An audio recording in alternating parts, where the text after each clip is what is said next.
I want to get to heaven. I want to get to that glory. And whatever is going to come in a way to prevent me from it, I don't need it in my life. Even my ego, I don't need it.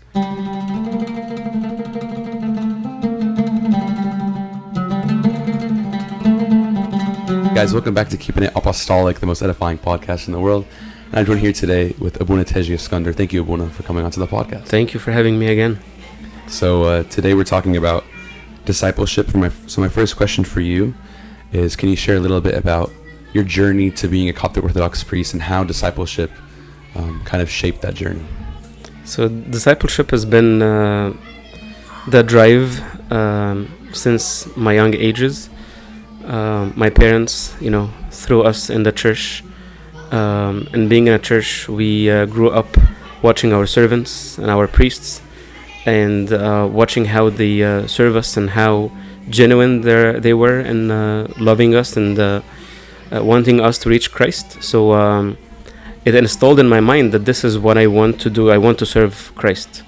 I don't know, not necessarily as a priest, but just as a servant. So the love of service, I would say it started because of me watching my servants, me watching the priests, having experiences with them that showed me how rewarding this can be in heaven and on a spiritual level. So I just grew up in the church, grew up loving to serve, and when the opportunity came and God called me for having this as my permanent job, I couldn't say no. So why do you think discipleship is very important, especially for youth as they're developing within the church, specifically in the Western world? Why do you think discipleship is important to us today? Well, without discipleship, we cannot be even called Christians, because truly the essence of Christianity is discipleship. Christ sent his apostles and disciples, and he told them, go and make disciples of all nations. And then in the book of Acts says the Christians, the disciples, were first called Christians in Antioch. So being a disciple means I'm a Christian. And again, discipleship is the way that we worship Christ and know Christ in the way that he wanted us to know him. Because many of us can worship in our own way. We can worship in a way that I think is right, but it's not necessarily the way that Christ handed down. So discipleship is about following what Christ gave to his apostles, and we just in return we follow what they did, and in return we would want others to follow what we did. It's not out of love of to be controlling or out of love to be mentors, but it's out of love for Christ that we want to hand down what we received in the exact same way that we received it. So this is what discipleship is about, is that we hand down what we know is going to deliver that next person who is receiving from me. So discipleship is me trying to find the way of salvation through following. So this is why I feel discipleship is deeply connected to my salvation. This is the way God intended it to be from the beginning of time. Adam knew what he knew from God. He was direct disciple of God. And then he delivered that to who came after him, and then those who came after him delivered it to Abraham, and Abraham delivered it to Isaac, Jacob, and those who came next. So it's a life of discipleship. Life of a Christian is a life of discipleship, and without it we lose the way. So this is why I feel discipleship is a core and essence, important aspect of us as Christians. Because without that, we truly can lose the way easily. As you said, I think discipleship is extremely important. And you look at saints in our church and like historical figures, and they were all disciples of one another. If you look at Saint Athanasius, Saint Anthony, they were disciples of each other. You look at 12 disciples with Christ. You look at Saint Moses the Black with Saint Isidore. You look at all these examples, and you see discipleship everywhere. Yeah. So, what are some misconceptions that you think we have as youth in today's age when it comes to discipleship when looking at those examples? What are some misconceptions that we have? I think the biggest misconception is that I have to delete my mind, I have to delete my brain, I have to cancel my intellect, my own intellect, in order for me to become a disciple. And maybe this is why a lot of people refuse the concept, because they still want to have their own intellect, to have their own mind and to think of themselves, which discipleship does not cancel. If you know yourself, if you know what's your goal, then you will be the right disciple to the right teacher. It's all about having the right teacher, basically. If you're studying mathematics and you picked a teacher of history to teach you mathematics, it's not going to work. You're going to fail miserably. And at this point, if you truly followed that person, that teacher, learning mathematics, and he's not teaching you mathematics, and you delete your intellect, this is the wrong discipleship. So the misconception is confusing the wrong discipleship to the correct and the needed discipleship. And the needed discipleship would never cancel your mind, would never cancel your intellect, because you're putting in your mind and you're going into the discipleship knowing that I'm going into this kind of relationship because I'm looking for my own salvation. So I am choosing a teacher who will help me find my salvation. And then whatever that teacher says after that, I'm going to follow. So we preach sometimes what's called blind discipleship or blind obedience, which is an essence of discipleship. But again, you should know who you're obedient to, and then you will become blind obedient to him. Just like St. John the Short, when he was asked or ordered to go and plant a piece of wood, right? And he had blind obedience to his father, and he went. He did not complain. He did not say, I don't think that this is right, and he did not think of on his own that this is not okay. But he wanted to follow because he knew that he's following the right teacher. So I think the misconception comes from when someone picks a wrong teacher and then starts blindly following that false teacher. This is when discipleship becomes a curse instead of a grace. How can we differentiate who is a good person to be a disciple of versus a bad person? How can we approach that situation? Well, first of all, you should know your goal in life. If my goal in life is salvation, then I would pick someone who would lead me to salvation. I pick someone based on that person's life, that person's own spirituality, that person's own following. If he is also that person following someone else, if he is a disciple of someone else, who was a disciple of someone else, and this led me to Christ, then I know that this person is the right teacher. So as long as that person is a student in himself, he can be a good teacher. I think that follows the progression of what our church teaches anyways, is that, there's always, it all has to connect back to Christ at the end of the day. Because we're all teachers in Christ. Yeah. There's no one teacher on his own. He is the one and only and ultimate teacher, and we're all teachers in him. We're part of him. So if when someone chooses to start having his own path and teaching that path and acts as a teacher in that path, then that's when false teachers start. When we get ourselves away from Christ. How do we as youth, as we grow up and we start to mentor the generation that come after us, how do we make sure to stay cognizant of not, falling astray or not leading people in the wrong path? How can we keep ourselves grounded and keep ourselves in the faith and in the right way so that we can, help the people that come after us as well? Stay student. Stay you yourself. Stay as a student all your life. Stay as a disciple all your life. The moment that you start thinking that I'm good, I can lead others now, that's the moment that when you know that you're starting failing. So the moment that you start not listening to your own mentors or your own teachers or your own fathers, that's when you know that now we cannot lead others. Because again, we only lead others because we have been led, and we are continuously being led by others, and then we just help those to follow what we are following. This is our job or our duty in life as teachers who wants to have disciples. Just like Saint Athanasius, like you said at the beginning, Saint Athanasius, when he started teaching, he said that I'm not teaching on my own. He said I'm teaching what my fathers have taught me. And then he said his famous quote that, what he's been teaching is what Christ taught and the apostles preached and the fathers kept.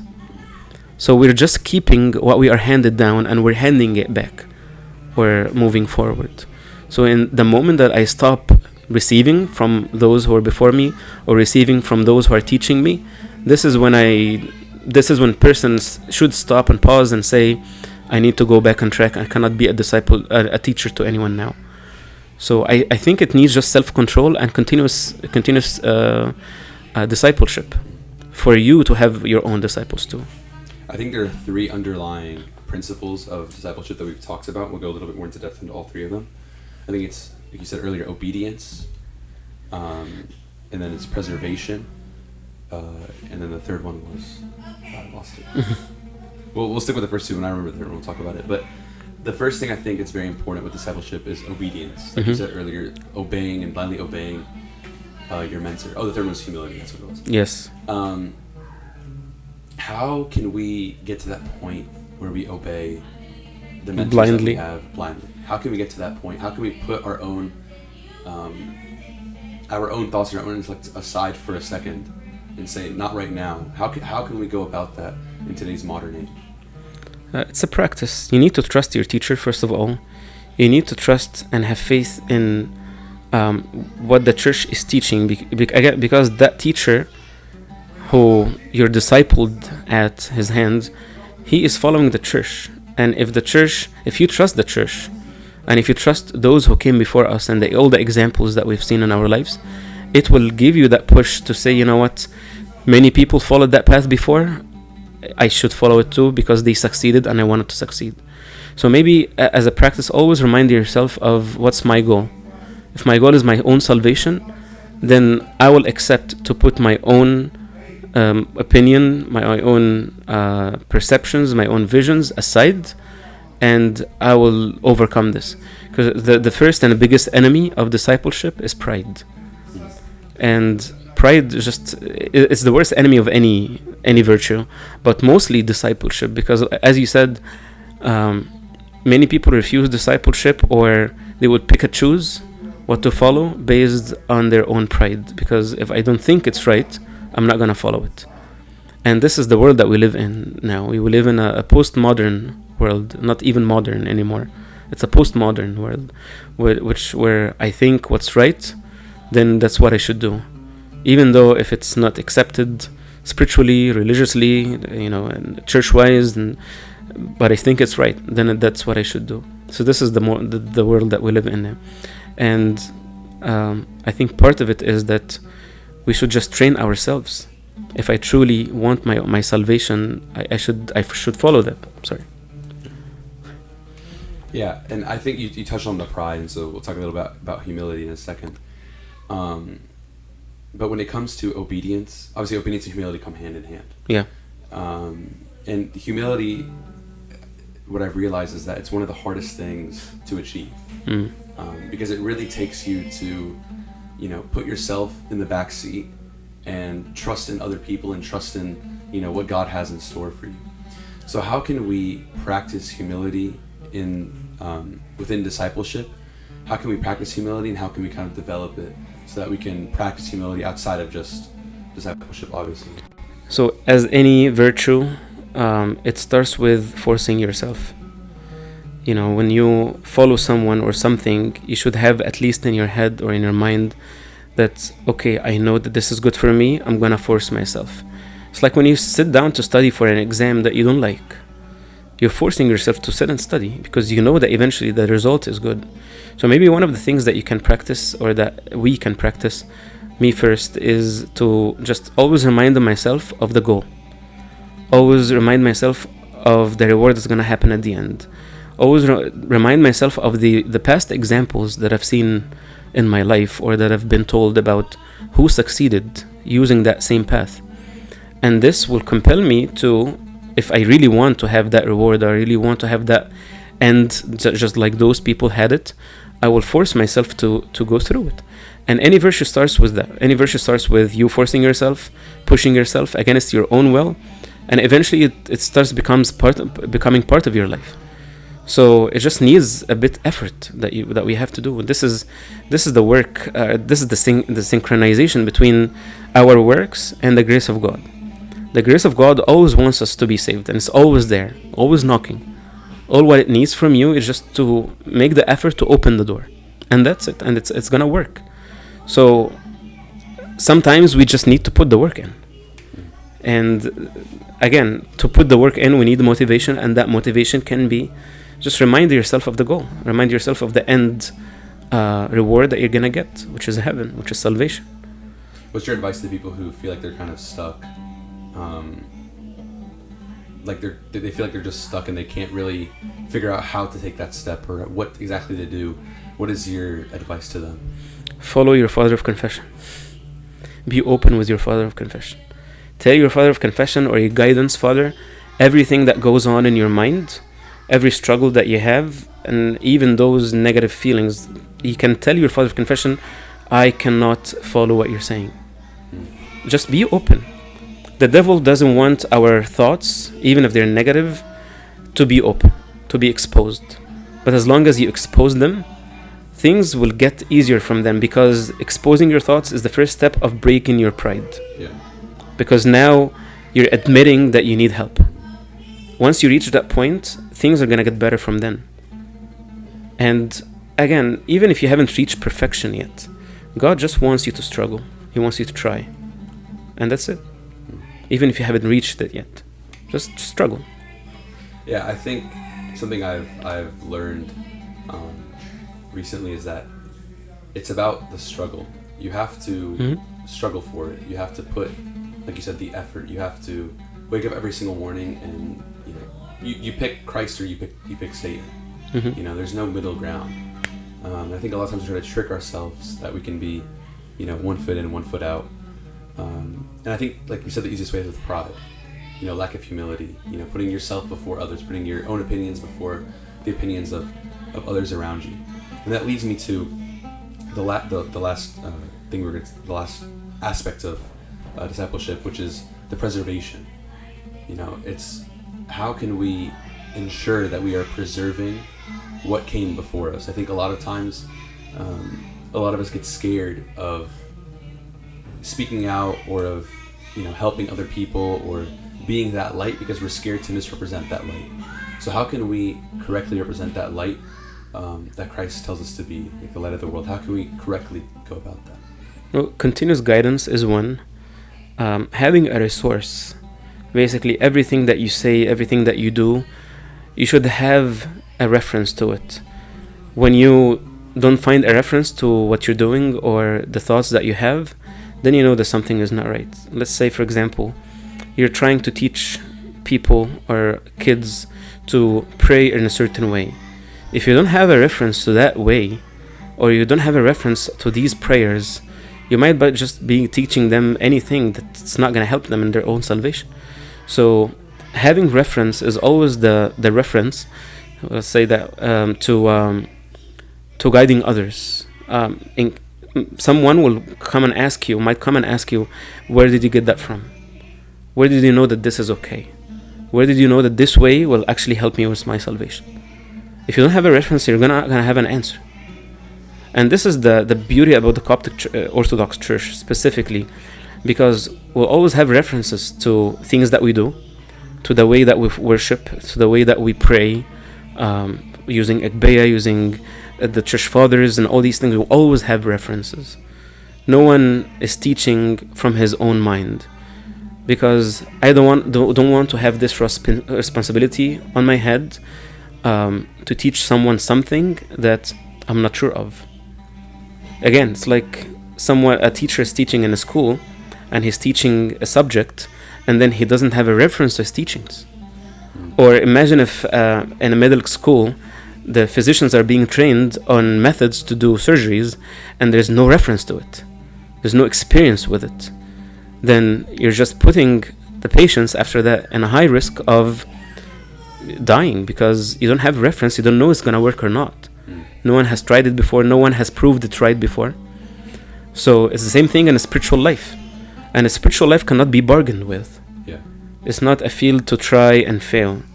It's a field that, no, I need to do this. I know what's right and what's wrong. It has to be clear. Try and fail of, yes, I'm trying to do this. I know it's right. I'm trying to do it, but out of my weakness, I fail. But I know what's right. So the way has to always be clear. And again, the most important thing is to have a reference and to think of those who came before me. For example, I know Pope Krolus, reached salvation because of his humbleness, because of his prayer, because he lived a life of prayer.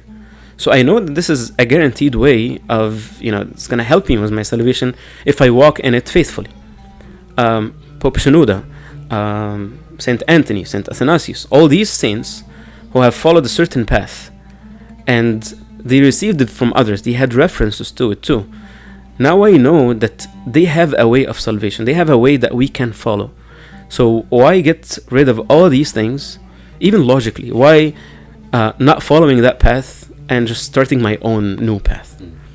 And again, same thing can apply in anything in life. So if someone is really logic and is true with himself, he will reach that conclusion. So I guess the best advice is be real.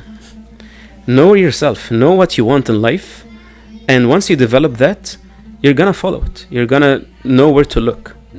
Just like the Bible said, know whom you learned from, right? Yeah. So one of my favorite books is The Sayings of the Desert Fathers, because that book is, it's just teachings from the Desert Fathers on how to live a godly spiritual life, how to take that next step. What are real things you can do to take that next step? What are examples of their lives and of the lives of people around them and other monks that you can take into your own life to further your spirituality? And I think that, especially in our postmodern world, a lot of times we feel like the scripture or the saying of the church fathers don't apply to us. There's things they just don't understand. They don't get it about the life we live.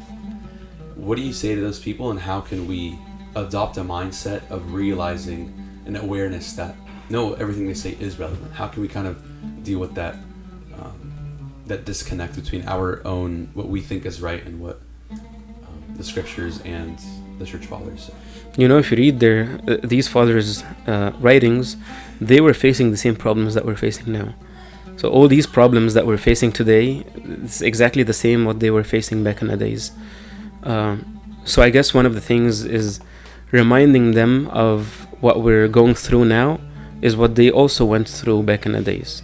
Talking about their lives in a practical way, just relating what they experienced with what we're experiencing now, I think can help a lot. I always remember that beautiful story of Saint Bulus the Simple, or Bulus al-Basit. Have you heard of him? No. He was a disciple of Saint Anthony. And he was very simple, very, very simple person. Like, he was called simple, and he was actually very simple. He went to Saint Anthony. He was older than Saint Anthony in age. So he went to Saint Anthony, and he wants to be his disciple, right? Saint Anthony told him, I don't know what to do with you. Just live and watch, right? And this is how he became a disciple. He just watched his master, Saint Anthony, doing things, and he would do the same.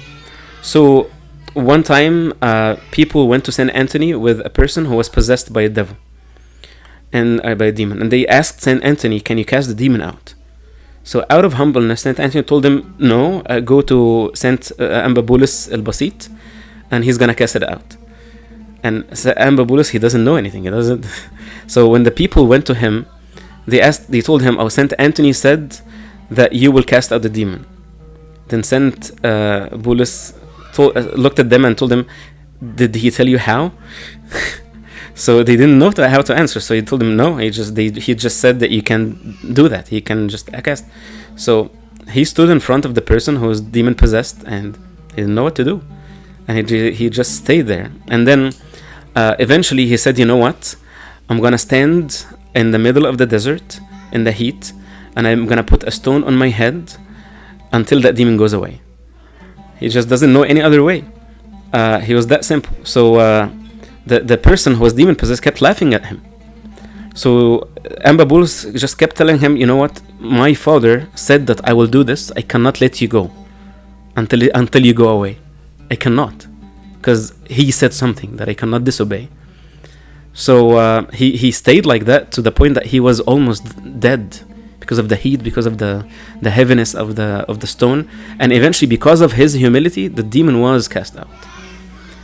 So to that point, if someone is real about himself, if someone is real about, I want my salvation under any condition, I'm not gonna think, oh, my circumstances is difficult, or I don't have the abilities to do it, or no, I'm just gonna follow because I trust my Father. I trust those who are guiding me. And again, the most problem that we face now with people who doesn't want to listen, doesn't want to follow, is that, no, I don't think it makes sense, Abuna. I don't think it makes sense to do that or to follow that. You don't know our struggles. But no, we know the struggles. We live in this world. And at the same time, we're following. Look at the contemporary fathers that we live among, right? I was just watching an interview that His Eminence Amba Yusuf did recently. And if you follow the interview, everything that he's being asked, whenever he answers, he says, Pope Shenouda used to do that. So I learned this from him. And I noticed when he did that, so this is why I'm doing this now. So this is a person who is real about himself. This is a person who is seeking his salvation. He is discipled, and he doesn't just, he's not just discipled to impress someone. He is truly discipled because he trusted his Father, because he's seen his life. He knows his experience. So again, sometimes we just think that we're wiser than things are being told us, and the Bible strictly advises against this. The Bible said, do not be wise in your own eyes, for that specific reason. So sometimes we think that our problems are bigger than what those who came before us went through, but actually our problems compared to them was nothing.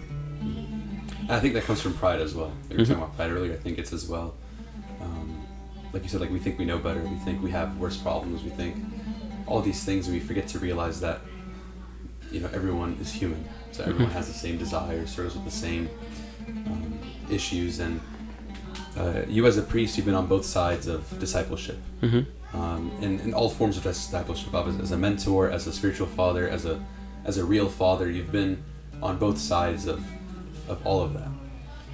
What would you say is the biggest thing you have learned from discipling other people, and the biggest thing you learned from being a disciple of other people? So the biggest thing that I learned from being a disciple is that my teachers also are disciples to others, that they're not teaching on their own. They lived spirituality with their own personalities, but at the same time they were following others who taught them to do what they're doing, and they apply it with their own personality, so they are not cancelled or deleted in their own personalities. And what I learned as someone who supposedly, because I'm a priest, people would be discipled at, is that I should always be a disciple myself, and I should not teach out of my own thinking. I should deliver what I have been handed down. I should deliver what I received. I should teach what I've been taught. I should show the way that I've been shown. So otherwise, I'm not a teacher. Otherwise, I'm not anyone who should, for people to be discipled at, if I'm not following these roles. So obviously, as a priest, that you have that kind of role embedded into your job description. Yeah. But also as a father and with kids, you also have that same. Yes. That same job description. Yeah. How is that different from, you know, when you disciple people who come into your office versus in your own home? What are the differences, and how do you kind of pick the best of both worlds? I think the difference, at least now, because my son is young still, so I get to correct him immediately, instantly, when I see something wrong, and he doesn't have a say. he does have a say. He has his own personality, who always objects, but it's okay. I can still discipline him instantly. But people, you cannot force them to do anything. You just, as a priest, you just give them the medicine, and if they want to take it, they take it. If they don't, they don't. Still, as a priest, when they don't take the medicine, you still beat yourself up. You know, just like St. Paul said, who stumbles and I do not. You still feel that ache when people who refuse to follow,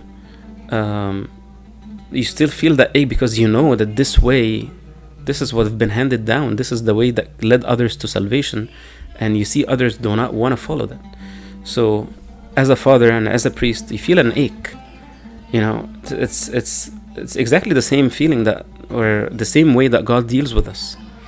God wants our salvation, right? He desires our salvation. And He does everything that we can use, or He gives us all the tools that we can use for our own salvation. But then He doesn't force us to use it. He doesn't force us to take the medicine. It aches Him that we don't, but at the same time He does not force us. So, and we are commissioned in this world as Christians, not just as a priest, but all Christians are commissioned to do the same, to show the people the way. By the way, Christianity at the beginning, at the time of the apostles, it was called the way. So we are commissioned to show the people the way and point at the medicine. And if they take it, good. If they don't want, we cannot force them. St. John Chrysostom actually said that in his book about priesthood. He said, actually, in medicine, in actual medicine, if a physician gives his patients a medicine and his patients doesn't want to take it, but they take it just out of force, it still works in them, right? Because they took the medicine. But in spirituality, if a priest gives his patients medicine, spiritual medicine, and they are not convinced with it, even if they take it, it's not going to affect them. If I told someone to pray, and he really doesn't care about prayer, just does it because it's a checklist, then it's not going to help him. So salvation depends on the person. It depends on the teacher as well as the disciple, but mostly on the disciple, because each one of us should be looking for his own salvation. And one of those ways, as we said, is to be discipled in the right teacher. And if I refuse to follow that teacher, then I'm playing with my own salvation. How do you deal with that as a priest, seeing people who maybe don't take the medicine? How do you as personally deal with that? We continue teaching, continue giving love. You continue proving to that person that you actually love them. This is why you're giving them that medicine. This is why you're nagging them about it. And you're hoping that eventually, as a result of love, they will trust you enough to follow, even if it's against what they think. And thank God, many people still do that. Many people, for them, when a priest says something, it's something that is real. It's something that has to be followed. So thank God that a lot of people are like that. But some others, especially the youth, I'm not saying anything bad about them, but it's because of all the temptation around them and the media they're exposed to and the things that happen in this world. So they are fighting a lot, and they are on this difficult situation of following, because they are not being taught this in the world. How do you think discipleship is different now than it would have been 30, 40 years ago before the access to the internet? How do you think discipleship has shifted compared to what it used to be? Previously? No, definitely it's shifted a lot. The modern world definitely affected how people think and how people live their life, not just in spirituality or their salvation wise, but even in other places in the world, in other aspects of life, like work, for example. We see now people more and more resenting their jobs and resenting their bosses and the hierarchy, and just refusing to follow that process which we all followed, because again the mentality of this world now is that I do what I think is right, not what is right. What is true for me should be true for everyone, not that there is a standard truth that we all should follow. So we see it in all aspects of life. So it definitely changed a lot. How can we realign our thinking to focus more on that standard truth, that reality of what is right and is wrong? How can we stay away from the temptation to decide on what's right and wrong, and how can we stick to what's right and wrong? Well, you just have to be a good disciple, I guess, a good follower to the church. Again, the church has been, and in all generations, from generation to generation, the church has always been the place where we find truth. So if I stick to the church, if I raise my children in the church, if I encourage my children or my friends just to follow the church, even if it doesn't make sense sometimes to me, then I'll be saved. I'll be okay. It's only when I start following others or having other false teachers outside the world, outside the church. Now movie stars and music stars, they became our teachers. They became our models. And now we see more and more kids are trying to imitate them more than imitating what's in the church. So just sticking to the church is a solution. Some people might think that this is old school, but this is from generation to generation. Anyone who goes away from the church, this is since time of even Noah, when people, those who were outside the ark, they were not saved. Only those who were inside the ark, they were saved. God gave us this example long time ago to teach us that this will always be the case. So there is nothing more that you can do if you're outside the church. How do we as servants mentor the younger youth into encouraging them to kind of, I don't want to say think church is cool, but that's kind of what I'm going at. Yeah. To convince them of the reality that church is the place they want to be versus on the outside. How can we as servants kind of relay that to the kids that we mentor? I like that you said that being cool, because being cool really is the trend now. Being cool, just want to be cool, and you can do anything in the world just to be cool. And again, this is the virus that is in the world now. And I guess as servants, you should start with yourself. And if you are genuine and if you are true, the people and the kids will follow you even without you trying. We always love those who are genuine. People like the person who is real, even if he's real, but is not in the way that they like, but just because he is real, they would want to explore that person more.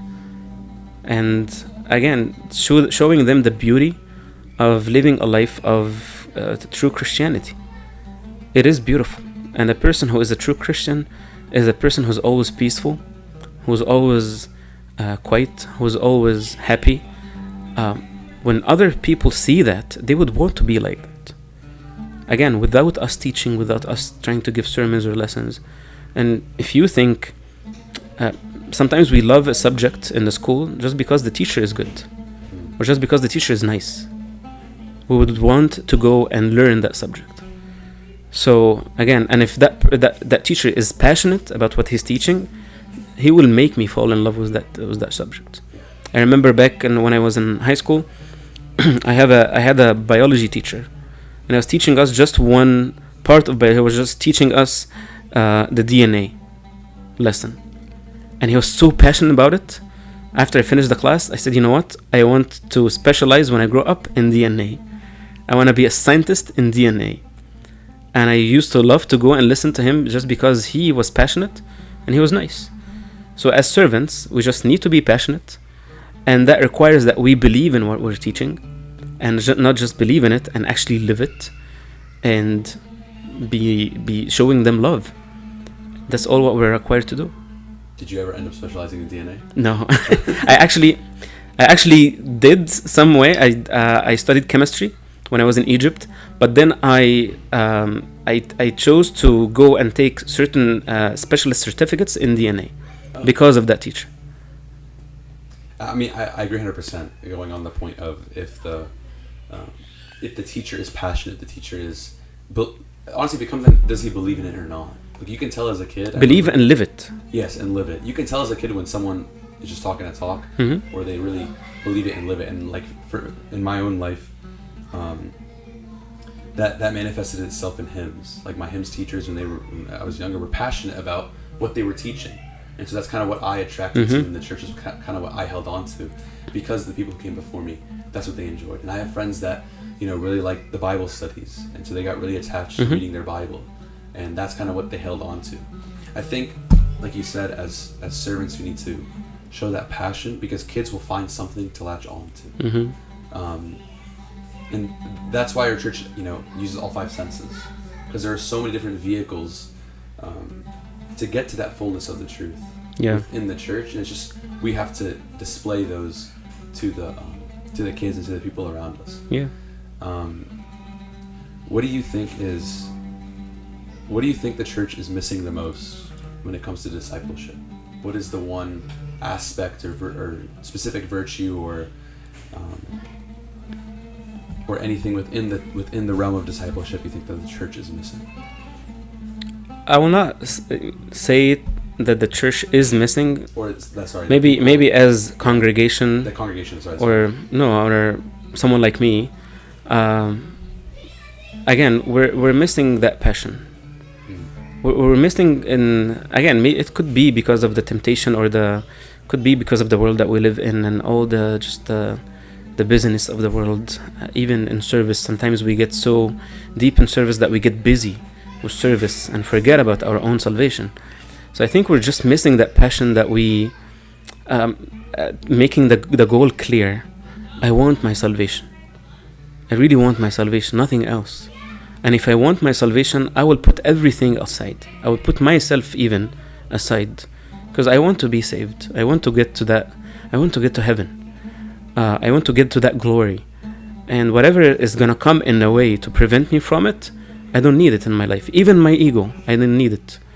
So I just think that we're missing that goal. We're missing the clear vision of heaven. And the fathers always say, the more you focus on heaven, the more you're gonna walk in your life as a true Christian without even having to listen to that many sermons, right? Like you said, we use all the 5 senses in delivering the message. The least of them is to talk, is the tongue. The least of them is giving sermons. The least of them, because I don't remember any of the sermons that my servants or my fathers gave, but I remember them. I remember I had a lead servant in my old church, and until this day, I always think in my head, what would he do in that situation, in any situation that I face? What would he do when he's asked that question? And based on that, I just act and I take my decisions. Because he was that passionate. We're missing that. We're missing the clear goal that will make me follow someone who wants my salvation, even if it's against my own will. This is why people don't listen sometimes, because they don't have that goal clear. We look at what's happening now. We don't look at what's gonna happen in heaven, what I'm gonna end up with. My life might end today. So again, that day is not clear in front of my eyes. So we need to always think of the last day. It could be a scary thought, and it could be a beautiful thought. Because if I'm always thinking of my last day and the day I'm gonna leave this earth and depart, then I will always think, okay, what do I need to do to make sure that this day is a good day, right? So all these thoughts are just missing, and they are lost again in the midst of all the crowdedness of the world. It reminds me of a phrase, which is it's like contradictory of itself, but like it makes sense. It's complacence and busyness, where we get so comfortable being so busy and so lazy in the times when we're not busy. Yeah. Because of how busy we are. Yeah. And that's what comes to mind when you say like we lack the passion because of the busyness. It's not just that we're busy, but it's that when we have the time, we decide to waste it scrolling or doing nothing or nothing of value. Yeah. And I think especially as youth, we feel a pressure to always be doing something, to always be studying or in church service or anything, because you don't want to fall behind the worldly things. You don't want to fall behind on your career. You don't want to fall behind on the social events. You don't want to fall behind on hanging out with your friends, any of that stuff. Yeah. Because you always feel like you have to be busy doing something, and then you lose that little bit of quietness of alone time. Yeah. Which like even for me, like I busy myself a lot. I do a lot of different things. I'm very busy, but something that I've realized, especially this summer, because I spent a lot of time alone, especially like I just had a 6-hour car ride through their day. So is that the alone time is so important. Sitting alone in quiet, just with God is invaluable. Yeah. It doesn't have to be that much. 30 minutes of time alone with God in silence is worth more than 150 sermons. Yeah. You know, it doesn't matter. It's about the quality of the time that you spend with God, and not necessarily the quantity. Like, you don't have to go out in the desert and say forget life and just live in the desert. Yeah, and like you said, some people think that this is only for the monks, but it's not. It's not. Like, if you spend, you know, the time that you have extra with God, like, God's not asking for much. You just spend the time you have with God, you'll naturally grow to force time to spend with God. You will naturally, there's a saying like, don't pray when you wake up, but wake up to pray. You know, it's that same thing where at first you'll just pray when you wake up. You'll wake up and you'll pray, but you'll become such in love with it that you will start to wake up to pray. You know, like your purpose will be spending time with God. Yeah. Well, that's all I have. So my last question for you, it's a question I ask everyone, is what is a legacy that you want to leave behind? That you want to leave behind? We can keep it in the realm of discipleship if you want. I guess the legacy is not to leave a legacy. No, seriously, is not having a hope in this life is a legacy in itself. I think we need to think that I don't want anything to happen in this world that has my name on it. And I think we all need to think that way, because this world is going to pass away. Like St. Paul said, all the prophecies are going to go, going to fail and going to be fulfilled. Everything's going to go away. And only one thing will remain is love and just our salvation. So if it's one legacy, is do not think of this world. Do not leave a legacy. And just look for heaven. Well, thank you, Buna, for coming out to the podcast. Thank you, Isaiah. Thank you. It was a blessing and a pleasure as always. And thank you guys for watching. Make sure to like, comment, subscribe, turn on post notifications, and see you guys next week. Thank you.